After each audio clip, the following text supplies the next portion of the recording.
Olá, gente! Começamos mais uma aula e hoje eu trago para vocês uma análise de um livro, né? Hoje vamos ver Capitães da Areia.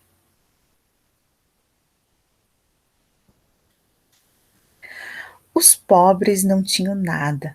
O padre José Pedro dizia que os pobres um dia iriam para o reino dos céus, onde Deus seria igual para todos. Mas a razão jovem de Pedro Bala não achava justiça naquilo. No reino do céu seriam iguais, mas já tinham sido desiguais na terra. A balança sempre pendia para um lado. Tá aí uma partezinha, né, do Capitães da Areia, que começa, né, a nos mostrar aí a desigualdade, né, o que vai trazer no livro. O Jorge Amado, que é o autor do livro, ele era declaradamente, né, de esquerda, membro do Partido Comunista Brasileiro e muito engajado, né, nas questões sociais. E o Capitães da Areia é um reflexo, né, da sua atitude política, né, do que ele seguia. A falta de oportunidades e a desigualdade social, ele sempre abordou como o mote, né, para a violência.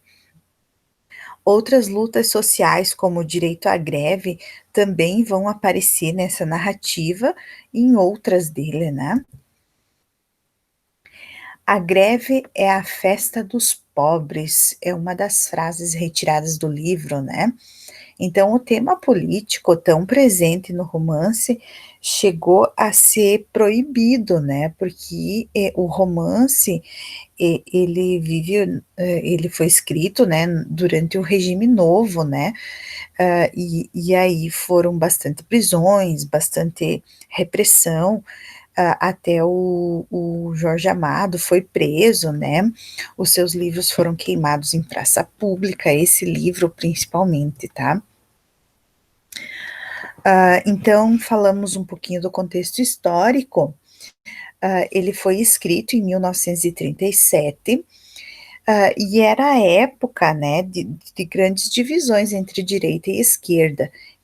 O Brasil vivia o Estado Novo, a era Getúlio Vargas, né, e eles gostavam aí, né, tinha um apreço pelo regime nazista que estava acontecendo na Alemanha, né, na Europa.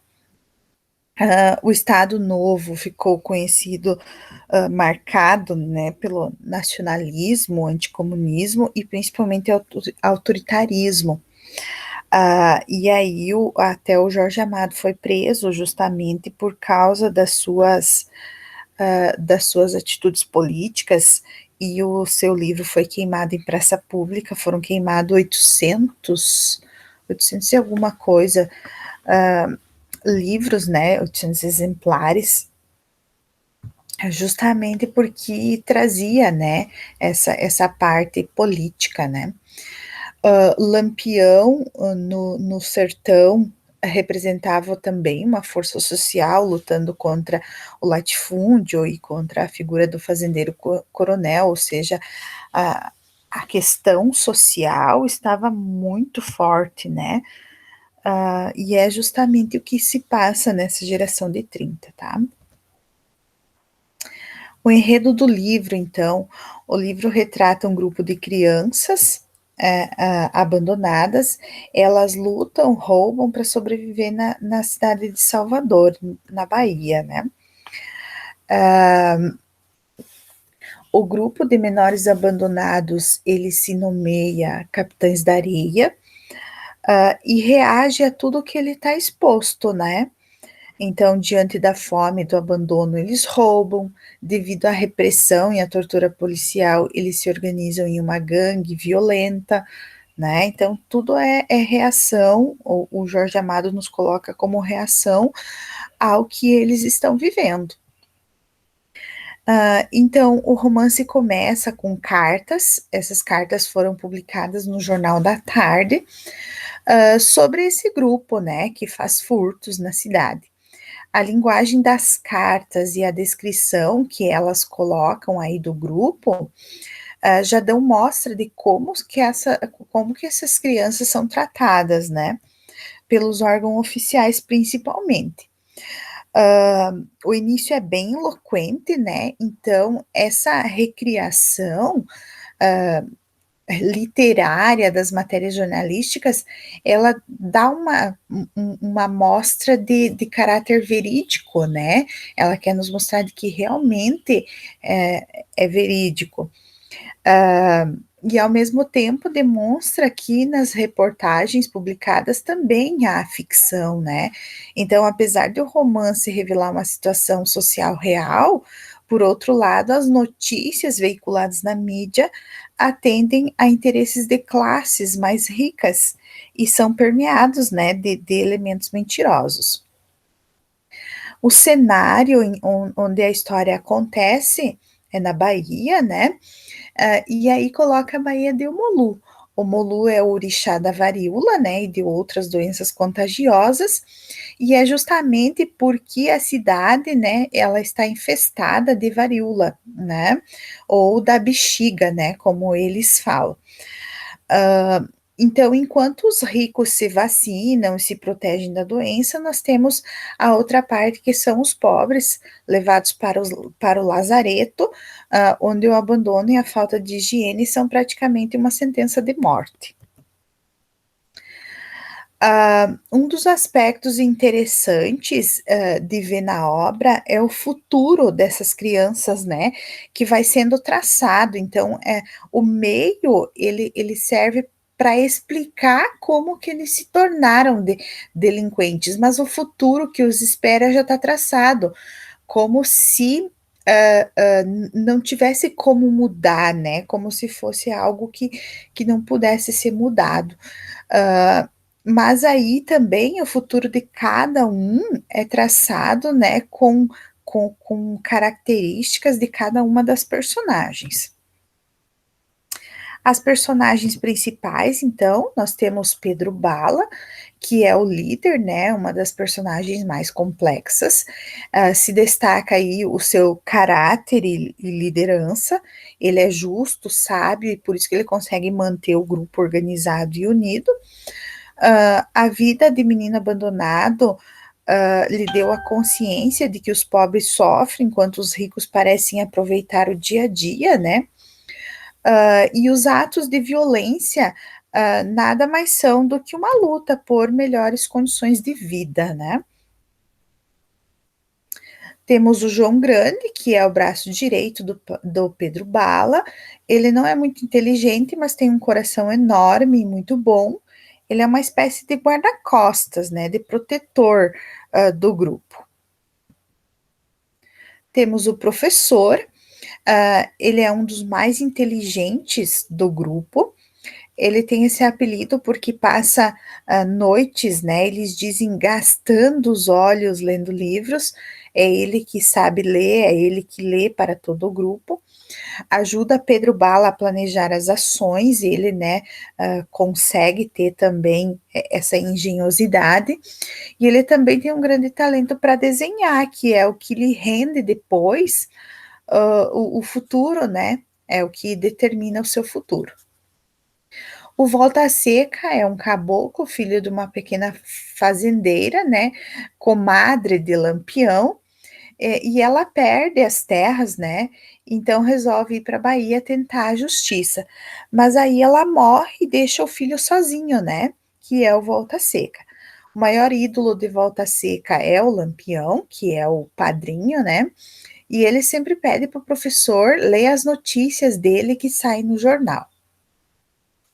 Temos o Sem Pernas, que é um garoto coxo, ele nunca teve afeto algum, e isso determina muito, né, dos seus conflitos, né? O seu papel principal é se infiltrar na casa dos ricos, dizer onde que estão guardadas as coisas, né, para depois o grupo assaltar. Ele foi para o reformatório e lá maltrataram muito ele, né, chicotearam, riram muito dele, enquanto ele mancava em círculos, né. E isso acaba sendo um pesadelo na vida dele, né.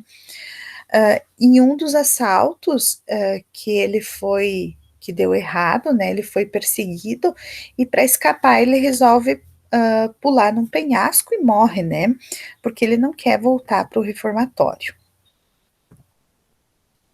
Temos o pirulito, é um dos mais influenciados pelo padre José Pedro. O padre José Pedro, ele, tenta cuidar dessas crianças, né, ele gosta muito de pregar a humildade, né, o amor às pessoas, e aí ele tenta cuidar, tenta trazer essas crianças para a religião, né. O único que atende a esse chamado é o pirulito, e depois ele acaba se tornando frade, né, e na sua vida ele vai catequizar menores abandonados. Temos o gato, que é a figura do golpista, né, sempre bem arrumado, ele arruma uma amante, né, uma prostituta, tira dinheiro dela, sobrevive como cafetão, né, joga baralho marcado para roubar, faz todo tipo de golpe, né, e depois ele acaba, né, no futuro aí quando acaba o grupo, ele vai para Ilhéus com a sua amante, onde se torna conhecido por aplicar diversos golpes. Tem o Boa Vida, que é um menino malandro, ele adora violão, capoeira, e adora ficar pra rua, né, então a malandragem anda junto com seu bom coração, e ele cumpre sem muitas dificuldades o seu destino de se tornar um dos malandros da cidade. Temos a Dora, que é a única menina do grupo, então os seus pais acabam morrendo por causa da doença, né, da varíola. Ela entra probando, a princípio ninguém queria, né, mas depois ela ganha a admiração de todos, porque ela passa a exercer um papel maternal, né, ela começa a cuidar do grupo, cuidar do que eles possuem, né, de problemas aí que uma mãe cuidaria. E depois Pedro Bala vive um romance com ela, né, então temos aí a figura de um pai e de uma mãe no grupo, né.